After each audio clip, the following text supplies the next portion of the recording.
Contrôle. Parfait, déclara Arnold. Le Rex a son compte. Il s'enfonça dans son fauteuil en souriant, alluma sa dernière cigarette et froissa le paquet. C'était la dernière étape avant que l'ordre soit entièrement rétabli dans le parc. Il ne leur restait plus maintenant qu'à aller chercher le tyrannosaure et à le ramener dans son enclos. J'ai fini par t'avoir, mon salaud, murmura Muldoon, les yeux rivés sur son moniteur. Il lui a quand même fallu 1 heure pour réagir, ajouta-t-il en se tournant vers Gennaro. Mais il pourrait se noyer dans cette position, hasarda Henry Wu d'une voix inquiète. Il ne se noiera pas, répliqua Muldoon. Je n'ai jamais vu un animal plus dur à abattre. Je crois que nous devrions nous occuper de son transport, dit Arnold. Oui, on va y aller, grommela Muldoon sans le moindre enthousiasme. Cet animal est précieux. Je sais bien qu'il est précieux.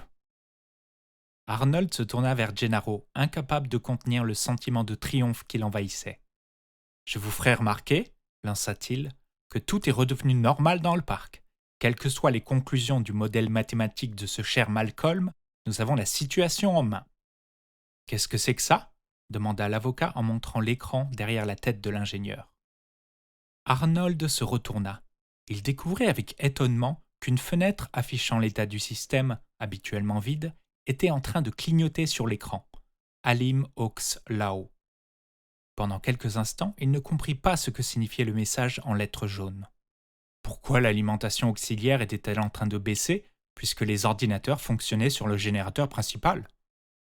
Il se dit qu'il s'agissait peut-être d'un contrôle de routine de l'alimentation auxiliaire, une vérification du niveau des réservoirs de carburant ou de la charge de la batterie.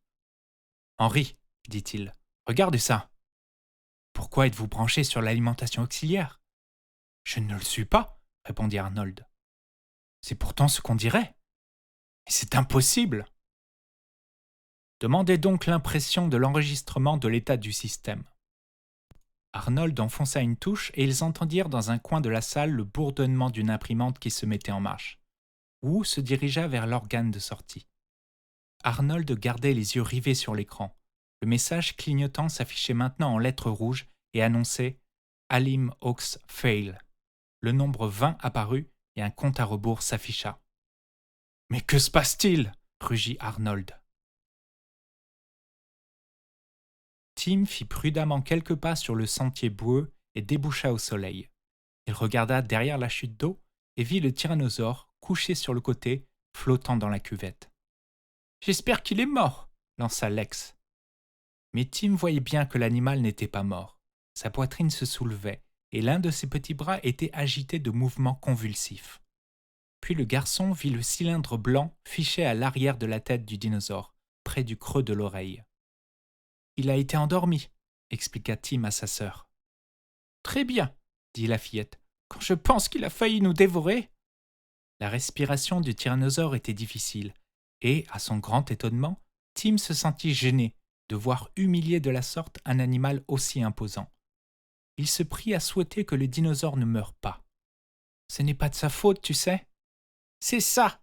s'écria Alex. « Il a failli nous dévorer et ce n'est pas de sa faute. »« C'est un carnivore, » expliqua Tim. « Il ne peut pas se comporter autrement. »« Tu ne dirais pas ça si tu étais dans son estomac en ce moment. » Les deux enfants perçurent un changement dans le bruit de la cascade. Le grondement assourdissant se fit progressivement plus doux, plus feutré. Le rideau liquide devint de moins en moins abondant et se réduit à un mince filet d'eau. Puis l'eau cessa de couler. « Timmy !» murmura Alex. « La cascade s'est arrêtée. » Il ne tombait plus que quelques gouttes, comme d'un robinet mal fermé, et la surface de la cuvette recueillant l'eau de la cascade était devenue lisse. Les enfants virent que le sentier au bord duquel ils se tenaient se trouvait près du sommet de l'apic. « Il n'y a pas de raison qu'une cascade s'arrête, » dit Lex. « Ce doit être l'électricité, » suggéra Tim en secouant la tête. « Quelqu'un a coupé l'électricité. » Derrière eux, les pompes et les filtres s'arrêtaient l'un après l'autre. Les lumières s'éteignaient et les machines se taisaient. Ils entendirent soudain un déclic, et la porte marquée « Serve 04 » pivota lentement dans ses gonds. Grant apparut dans l'embrasure et cligna des yeux dans la lumière aveuglante du jour. « Bien joué les enfants, » dit-il. « Vous avez réussi à ouvrir la porte. »« Non, nous n'avons rien fait, » répliqua Lex. « C'est l'électricité qui est coupée, » expliqua Tim. Peu importe, dit Grant. Venez donc voir ce que j'ai trouvé. Les yeux écarquillés, l'air effaré, Arnold vit tous les moniteurs s'éteindre l'un après l'autre. Puis ce fut le tour des lumières, et la salle de contrôle fut plongée dans l'obscurité et la confusion. Tout le monde se mit à crier en même temps. Muldoon alla lever les stores et Wu s'approcha, une feuille de listing à la main. « Regardez ça !» dit-il. Sur la feuille, une liste des principales machines du parc et leur état. « Vous avez coupé le système à 5h13, dit Henry Wu, et quand vous l'avez remis en marche, vous êtes passé sur l'alimentation auxiliaire. »« Bon Dieu !» gémit Arnold. Il semblait bien que l'alimentation principale n'avait pas été mise en service depuis l'arrêt.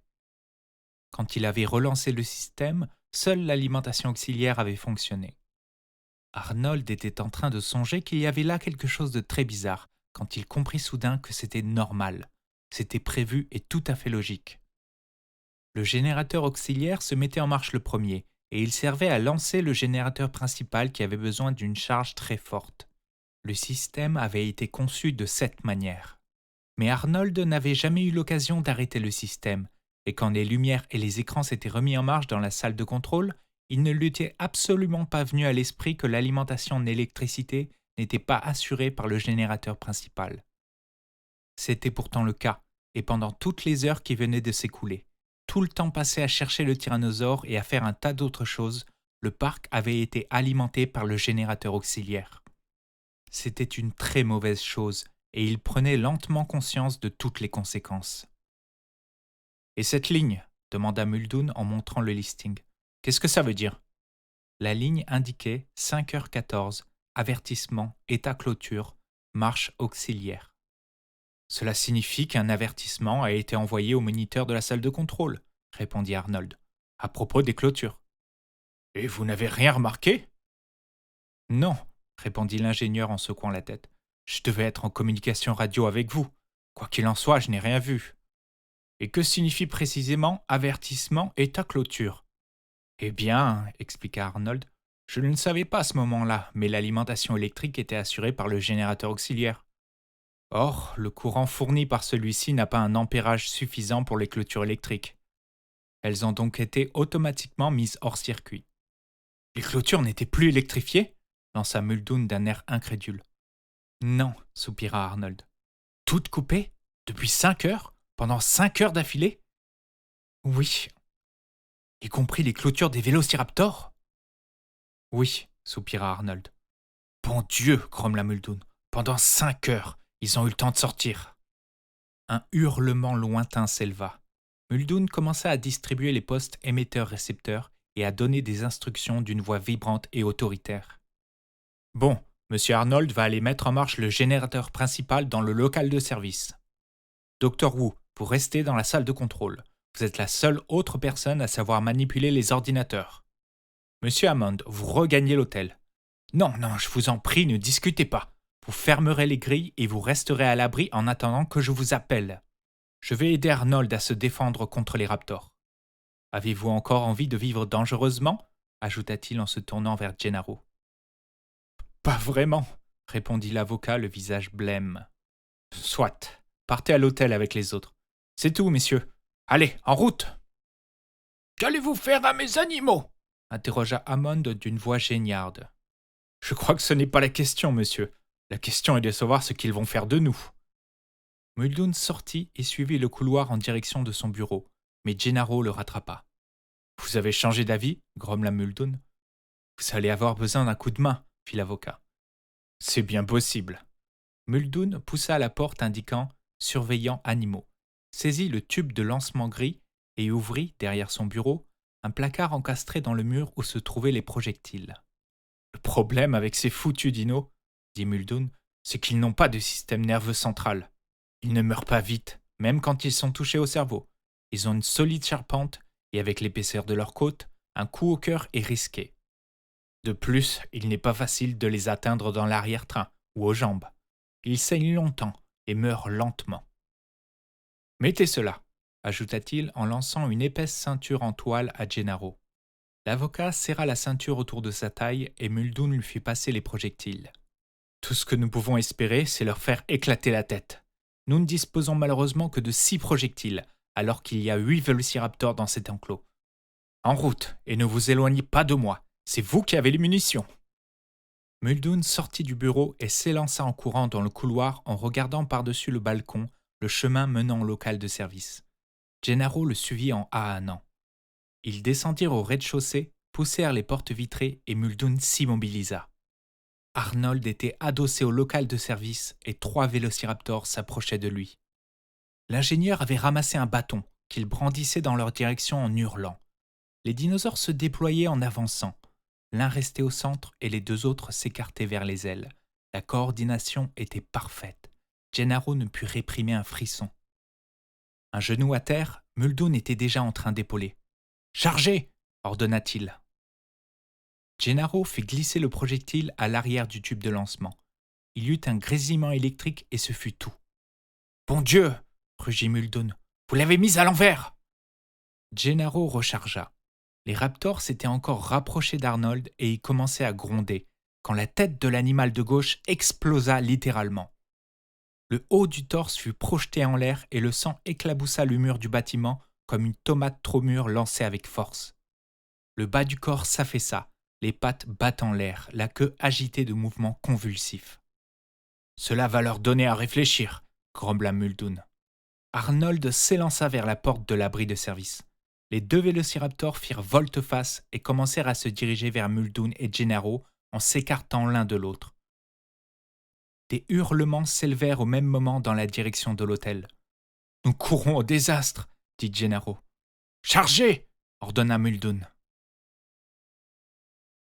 Henry Wu entendit les explosions et se tourna vers la porte de la salle de contrôle.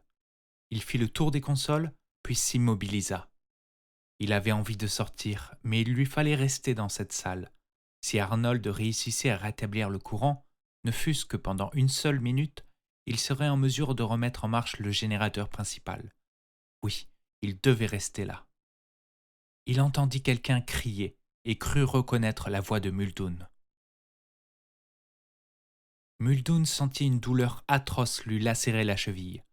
Il roula jusqu'en bas d'un petit talus et se remit à courir. En tournant la tête, il vit Gennaro qui courait dans la direction opposée vers la forêt. Les vélociraptors avaient choisi de poursuivre Muldoon et il n'était plus qu'à une vingtaine de mètres de lui. Il courait en hurlant à plein poumon et en se demandant vaguement où il pourrait bien aller. Il savait qu'il ne lui restait pas plus de 10 secondes avant qu'il ne le rattrape. 10 secondes, peut-être moins. Ellie fut obligée d'aider Malcolm à se tourner pour que Harding plante sa seringue et lui injecte la morphine. Le mathématicien poussa un soupir et retomba sur le dos. Il semblait s'affaiblir de minute en minute. Ils entendirent à la radio des cris tenus et des explosions assourdies provenant du centre des visiteurs. « Comment va-t-il » demanda Hammond en pénétrant dans la chambre. « Il tient le coup » répondit Harding. « Il délire un peu. »« Pas le moins du monde » lança Malcolm. « Je suis d'une totale lucidité. On dirait un reportage sur la guerre » ajouta-t-il en entendant de nouveaux cris à la radio. « Les vélociraptors se sont échappés » dit Hammond. « Vraiment » fit Malcolm d'une voix haletante. « Comment est-ce possible ?»« Le système nous a lâchés. Arnold ne s'est pas rendu compte qu'il fonctionnait avec l'alimentation auxiliaire et que les clôtures étaient hors circuit. »« Vraiment ?»« Vous m'emmerdez avec votre arrogance. » S'il m'en souvient bien, poursuivit Malcolm, avait prédit que les clôtures ne demeureraient pas intactes. Hammond se laissa tomber dans un fauteuil en soupirant.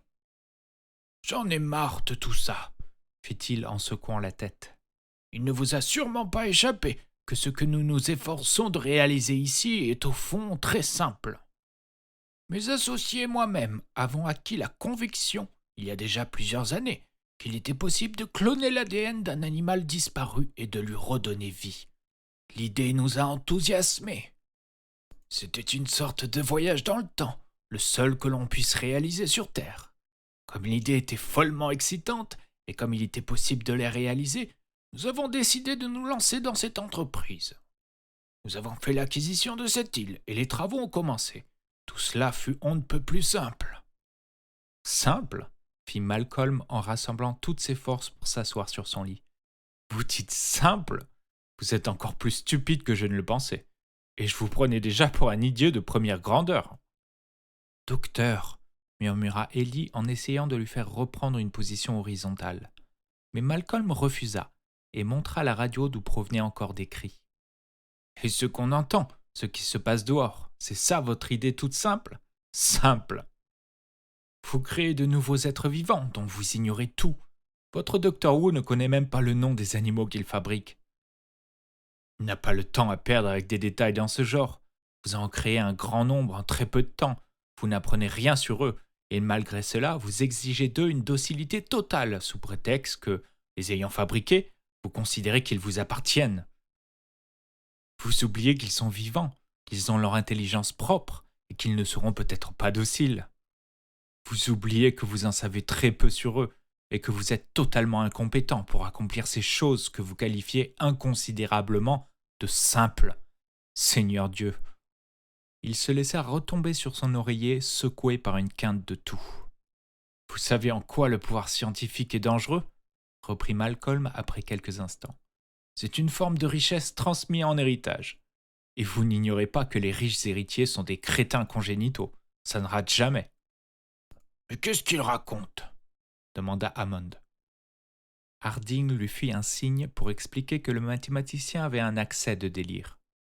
Je vais vous expliquer, reprit Malcolm en lançant un regard en coin à Hammond, et vous comprendrez peut-être. Dans la plupart des domaines, celui qui veut obtenir le pouvoir doit consentir des sacrifices. Il y a un apprentissage, une discipline à laquelle il faut s'astreindre pendant de longues années, et ce, quel que soit le pouvoir que l'on recherche. Président de sa société, ceinture noire de karaté, maître spirituel, quel que soit le but que l'on se fixe, il faut y consacrer le temps et les efforts nécessaires. Il faut renoncer à beaucoup de choses pour l'atteindre. Il faut que ce soit véritablement de la plus haute importance. Lorsque ce but est atteint, le pouvoir vous appartient. Il ne peut être cédé, il réside en vous. Il est littéralement le résultat de la discipline que l'on s'est imposée. Ce qui est intéressant dans ce processus, poursuivit Malcolm après avoir repris son souffle, c'est que, lorsque quelqu'un a enfin la capacité de tuer à main nue, il est également mûri d'une manière suffisante pour ne pas y avoir recours indûment. La maîtrise de soi procède de ce pouvoir. La discipline requise pour l'obtenir vous a changé au point que vous n'en abuserez pas. À l'inverse, le pouvoir scientifique s'apparente à un héritage, une richesse acquise sans effort. On assimile les travaux des autres et on poursuit dans la même voie.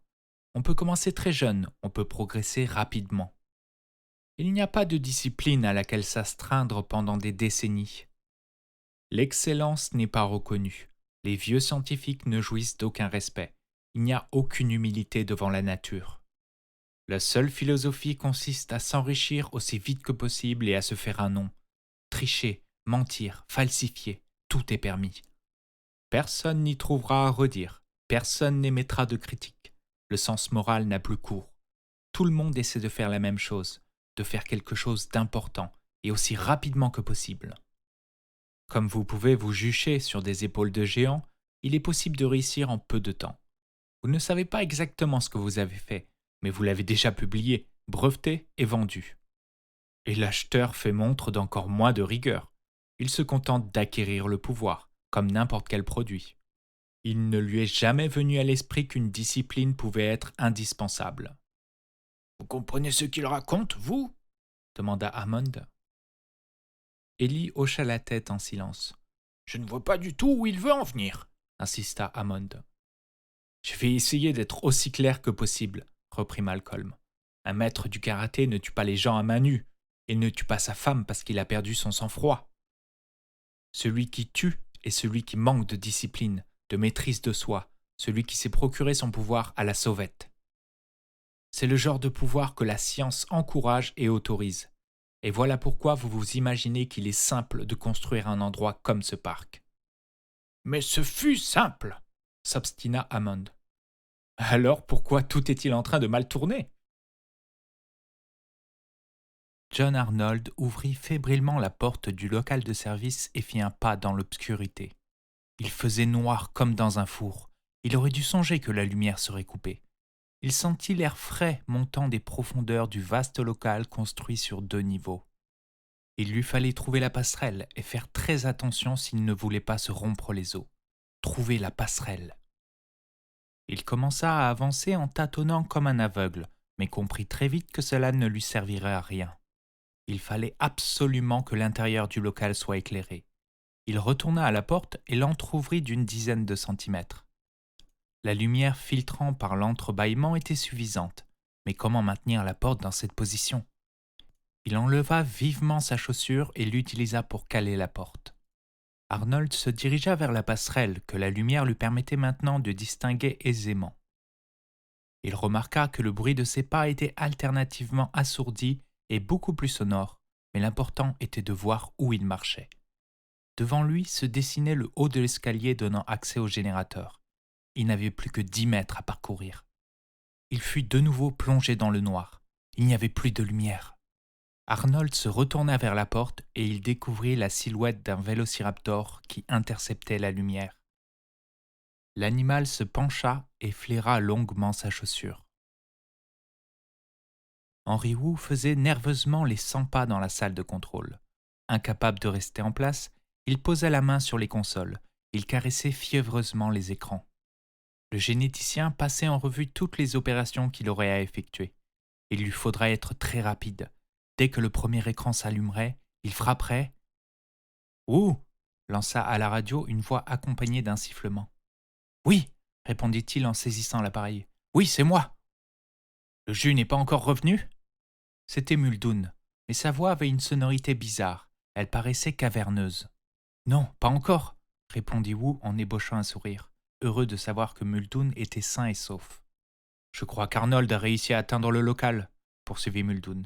« Et je ne sais pas ce qui s'est passé après. »« Et où êtes-vous ?»« Je suis coincé. »« Comment ?»« Je suis coincé dans une conduite et je suis très entouré en ce moment. »« Complètement coincé, » se dit Muldoon. Il avait aperçu un empilement de tuyaux de drainage derrière le centre des visiteurs et s'était jeté à reculons dans le premier. Un tuyau de 1 mètre de diamètre où il logeait difficilement mais où les raptors ne pouvaient pas le suivre. Du moins où il n'essayait pas d'entrer depuis qu'il avait fait sauter la patte du plus curieux qui s'approchait trop de l'ouverture. L'animal s'était enfui en hurlant et les autres se montraient beaucoup plus circonspects. L'unique regret de Muldoon était de ne pas avoir attendu pour presser la détente que le vélociraptor pointe son museau au bout de la conduite. Mais il aurait certainement une autre chance, car il y avait encore 3 ou 4 qui grondaient en tournant autour du tuyau. « Vraiment très entouré !» reprit-il en approchant le poste émetteur-récepteur de ses lèvres. « Arnold a-t-il une radio ?» demanda Henry Wu. « Je ne pense pas. Ne bougez pas et prenez patience. » Il n'avait pas eu le temps de voir ce qu'il y avait à l'autre extrémité de sa conduite et il lui était impossible de se retourner. Il était vraiment très à l'étroit. Il ne lui restait plus qu'à espérer que le tuyau n'était pas ouvert à l'autre bout, car il n'avait pas envie que l'un des dinosaures s'avise de lui mordre le postérieur. Arnold pressa le pas. Le vélociraptor s'était lancé à sa poursuite.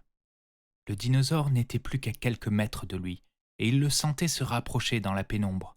Il entendait résonner les griffes acérées sur le métal. Mais l'animal avançait lentement.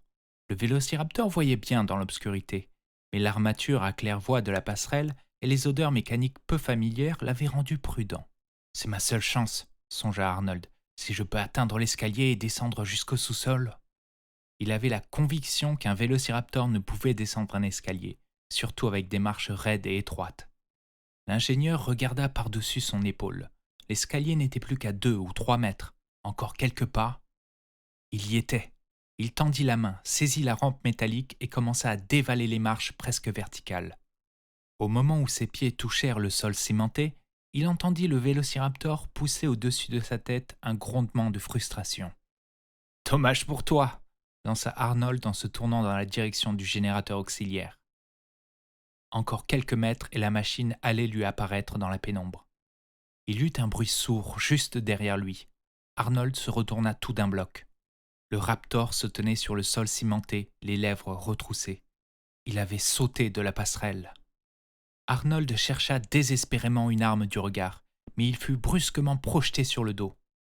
Quelque chose de lourd lui écrasa la poitrine, l'empêchant de respirer. Il comprit que l'animal était monté sur lui. Il sentit les griffes énormes se ficher dans sa chair. Il perçut l'haleine fétide exhalée par la gueule qui s'approchait de son visage, et il ouvrit la bouche pour hurler. Ellie Sattler tenait sa radio à la main et écoutait. 2 ouvriers s'étaient réfugiés dans le pavillon où ils savaient qu'ils seraient en sécurité, mais il n'y en avait pas eu d'autres depuis plusieurs minutes. Et tout semblait devenu plus calme dehors. Elle entendit la voix de Muldoon au milieu des grésillements. « Ça fait combien de temps ?»« 4 ou 5 minutes, répondit Wu. « Arnold aurait déjà dû y arriver, grommela Muldoon. Vous avez une idée ?»« Non, dit Henry Wu. Des nouvelles de Gennaro ? Je suis là, fit l'avocat. Où êtes-vous passé ? Demanda Muldoon. Je me dirige vers le local de service, répondit Gennaro. Souhaitez-moi bonne chance. Accroupi au milieu du feuillage, Gennaro était aux aguets.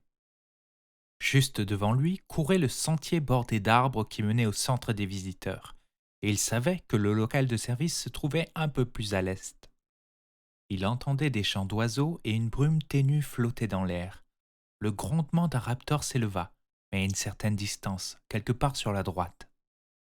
Gennaro se releva et s'enfonça dans la végétation en s'éloignant du sentier. « Vous avez envie de vivre dangereusement ?»« Pas vraiment. » C'était la vérité, il n'avait pas menti à Muldoon. Mais il avait une sorte de plan, ou tout au moins il entrevoyait une possibilité qui pouvait réussir. En restant au nord des bâtiments, il pouvait atteindre le local de service par l'arrière. Les raptors n'avaient aucune raison de rester dans la forêt, et ils devaient s'être rassemblés autour des 2 bâtiments principaux. Du moins, il l'espérait. Il s'efforçait d'être aussi silencieux que possible, mais se rendait bien compte qu'il faisait beaucoup de bruit. Il s'obligea à ralentir et perçut le martèlement de son cœur. La végétation était devenue très dense et il ne voyait pas à plus de 2 mètres. Il commençait à se demander s'il n'avait pas raté le local, quand il aperçut le toit, juste à sa droite, qui dépassait des palmiers. Gennaro s'approcha de la construction et en fit lentement le tour. Il trouva la porte, l'ouvrit et se glissa à l'intérieur. Il heurta quelque chose du pied dans l'obscurité, une chaussure d'homme. Perplexe, il la ramassa et s'en servit pour caler la porte, puis il s'engagea dans le local. Il vit une passerelle juste devant lui, mais se rendit brusquement compte qu'il ne savait pas où aller, et il avait laissé sa radio dans la forêt. Il jura à mi-voix. Peut-être en trouverait-il une autre dans le bâtiment, mais il n'avait qu'à chercher tout de suite le générateur.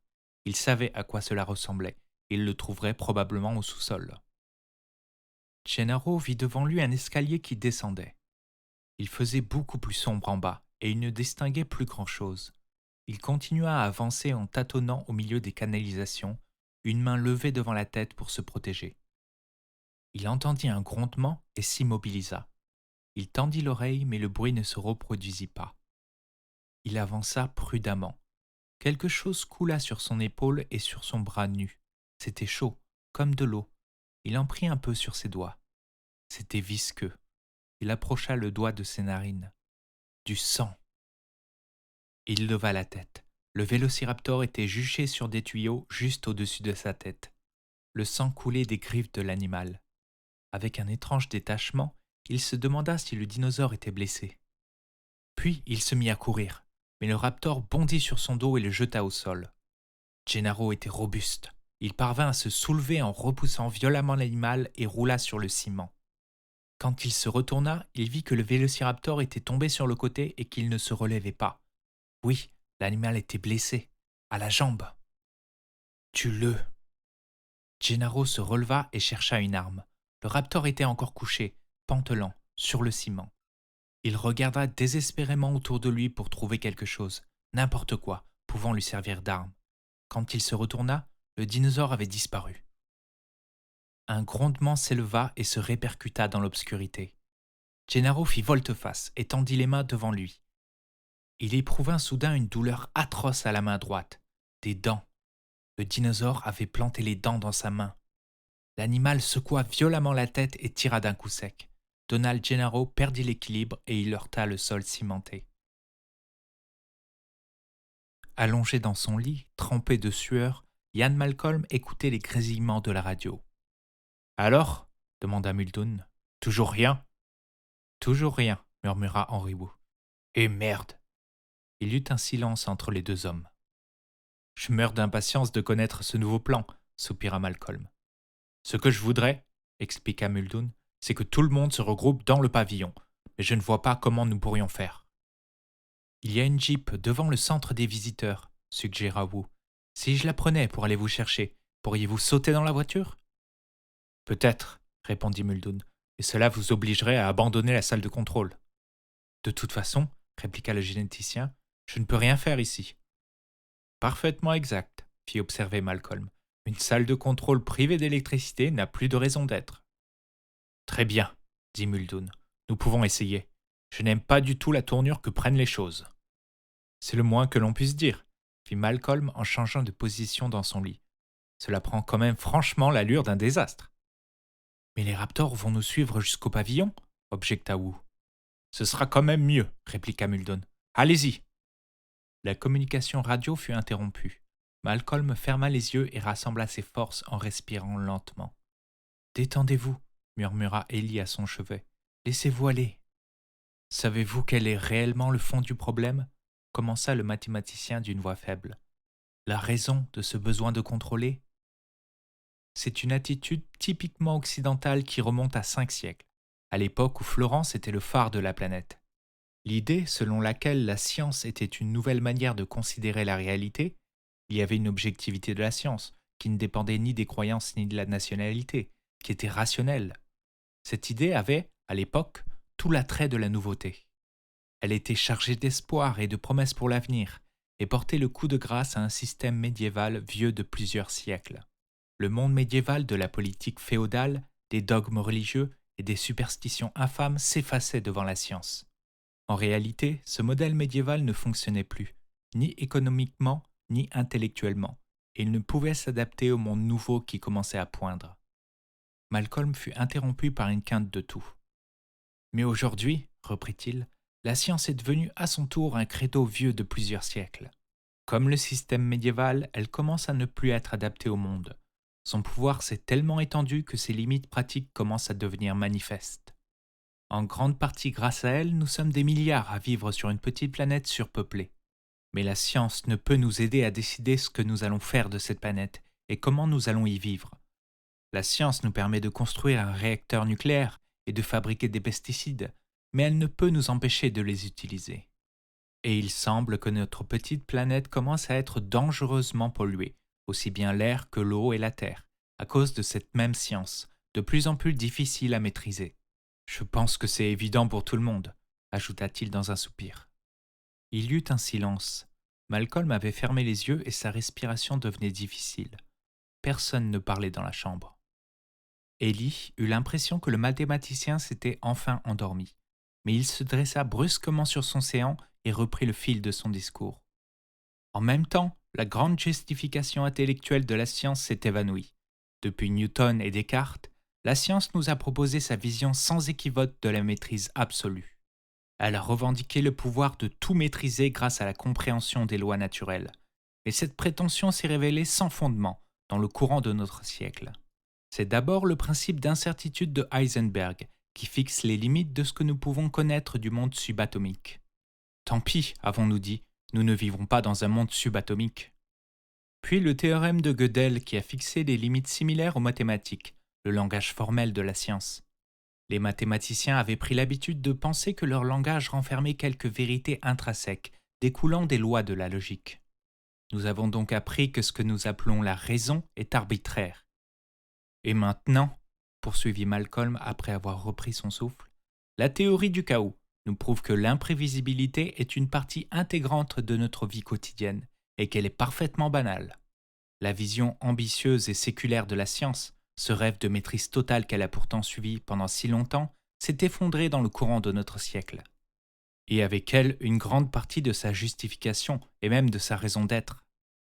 La science a toujours affirmé que, si elle ne connaissait pas encore tout, elle finirait par tout connaître. Nous nous rendons compte aujourd'hui qu'il n'en est rien.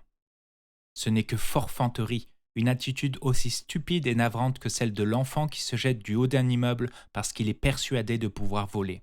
« Vous allez trop loin !» lança Hammond en secouant vigoureusement la tête. « Nous assistons à la fin de l'ère scientifique, » poursuivit Malcolm sans tenir compte de l'interruption. « La science, comme tous les systèmes périmés, s'autodétruit. À mesure qu'elle accumule le pouvoir, elle se montre impuissante à le maîtriser, car tout va de plus en plus vite. Il y a un demi-siècle, tout le monde ne jurait que par la bombe atomique. C'était l'incarnation du pouvoir. Nul n'imaginait que l'on pût aller plus loin. Et pourtant, il a suffi d'une décennie pour voir l'émergence du pouvoir génétique, un pouvoir beaucoup plus redoutable que l'énergie atomique. Et il sera mis entre toutes les mains, il sera livré en kit aux jardiniers du dimanche, il sera l'objet de travaux pratiques dans les écoles. Il sera exploité dans des laboratoires bon marché et mis au service des terroristes et des dictateurs. Et cela obligera tout le monde à se poser la même question. Comment utiliser ce pouvoir que je détiens ? Or, c'est précisément la question à laquelle la science reconnaît ne pas avoir de réponse. Alors, demanda Ellie, que se passera-t-il ? Un changement, répondit Malcolm avec un petit haussement d'épaule. Un changement de quelle nature ? Tous les changements d'importance sont comme la mort. On ne peut voir ce qu'il y a de l'autre côté avant d'y être arrivé. Sur ce, Ian Malcolm ferma les yeux. « Le pauvre !» murmura Hammond en secouant la tête. « Avez-vous la moindre idée ?» reprit le mathématicien d'une voix tenue. « Des chances que vous avez, vous ou n'importe lequel d'entre nous, de sortir vivant de cette île ?»